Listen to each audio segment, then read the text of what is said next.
L'info du Grand Lille en continu. Adrien Lanois.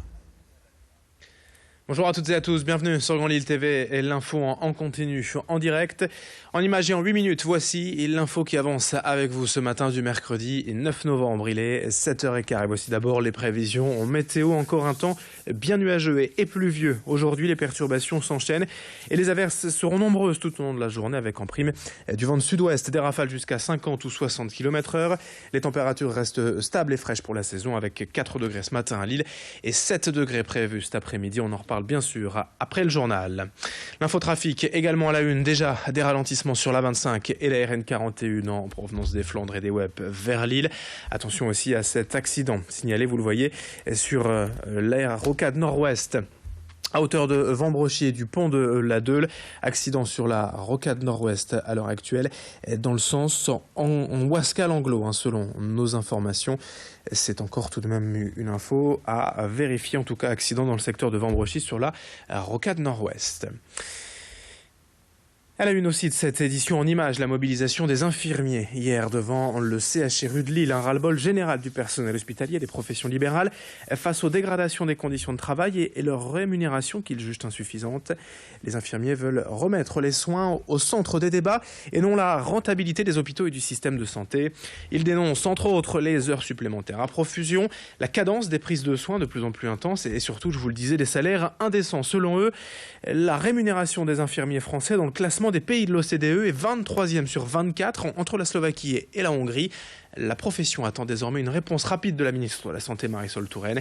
Explication avec l'un de ces infirmiers rencontrés hier pendant la manif par Louis Caillé. Concernant les infirmiers anesthésistes, aujourd'hui le dossier a toujours autant de mal à avancer, surtout pour la reconnaissance indiciaire ou indemnitaire. On est toujours en train de parlementer avec Marisol Touraine, avec la DGOS, même avec des membres, des conseillers de François Hollande à l'Elysée.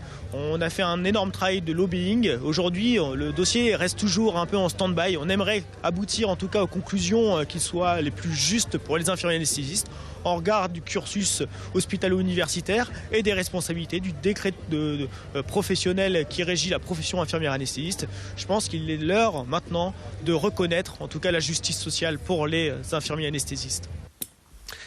Et c'est d'ailleurs notre question du jour, direct matin. Grand Lille TV, pensez-vous qu'il y ait trop de disparités aujourd'hui en France entre les salaires du monde médical? Vous nous répondez comme d'habitude sur grandlille.tv ou nos applications mobiles. Autre actualité dans ce journal, on vous annonçait hier la mobilisation et la colère des étudiants nordistes face au retard de versement des bourses dans la région. Certains étudiants Erasmus partis à l'étranger n'ont encore rien reçu et doivent faire face à un quotidien de plus en plus critique. Apparemment en cause le système informatique du conseil régional qui tarde à mettre en place les paiements.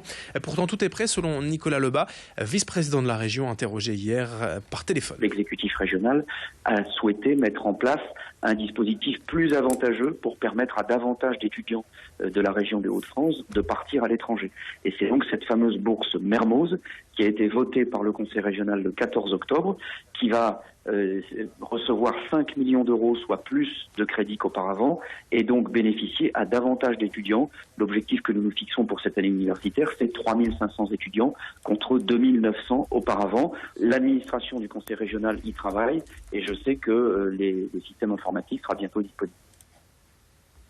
L'info en bref également dans ce journal et en politique, mieux vaut toujours être sûr de ses alliés. Hier soir annoncé comme acquis par les proches d'Alain Juppé, le soutien de Xavier Bertrand pour la primaire des Républicains s'est finalement évaporé quelques heures plus tard. Le président du Conseil régional des Hauts-de-France s'est en effet exprimé sur Twitter dans la soirée pour contredire cette information. Non, son choix n'est toujours pas arrêté. Xavier Bertrand fait durer le suspense. Autre info, la piste criminelle privilégiée concernant le corps calciné à Marquette-les-Lilles. Un homme retrouvé et brûlé dans le coffre d'une voiture le 1er novembre a été identifié. Il s'agit d'un Tourquenois âgé d'une cinquantaine d'années et les résultats de l'autopsie confirmeraient l'hypothèse d'un acte criminel. Un rassemblement face à la Banque de France hier midi. À Lille, une cinquantaine d'agents de l'institution sont venus de toute la région pour manifester devant le siège régional rue Royale. Ils dénoncent le plan de réorganisation qui prévoit 60 mutations forcées.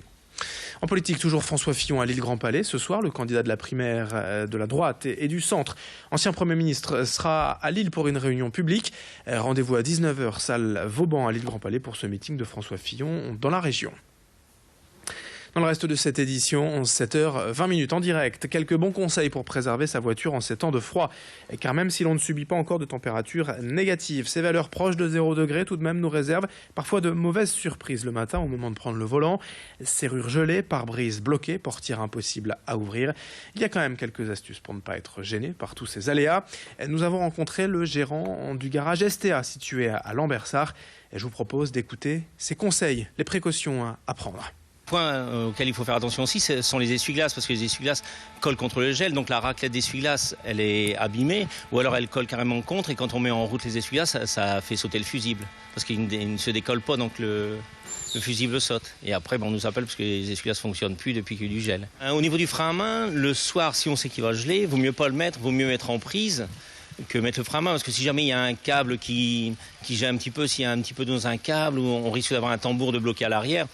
Et après, pour démarrer le matin, c'est impossible. Quelques images aussi de la grande vente annuelle d'Arc International depuis 3 semaines déjà et jusqu'à dimanche, ce 14 novembre. La verrerie au solde de ses fins de collection, quelques surplus, de la vaisselle, des verres, des carafes, bref, toutes sortes de services de maison à prix réduit. Des milliers de visiteurs venant parfois de loin pour en profiter. Mais ce mois de déstockage représente surtout près de la moitié du chiffre d'affaires annuel de la boutique Outlet, d'où cette affluence et surtout l'importance de cette vente pour Arc International. À noter la vente en nocturne demain soir, veille du vendredi férié, durant le 11 novembre évidemment. Idil Gunay s'est rendu sur place pour découvrir les collections mises en vente cette année et avoir un petit peu de détails de ce type de produits vendus. Ici, dans cette opération de déstockage, vous trouvez différentes choses. Donc, on a des fins de collection.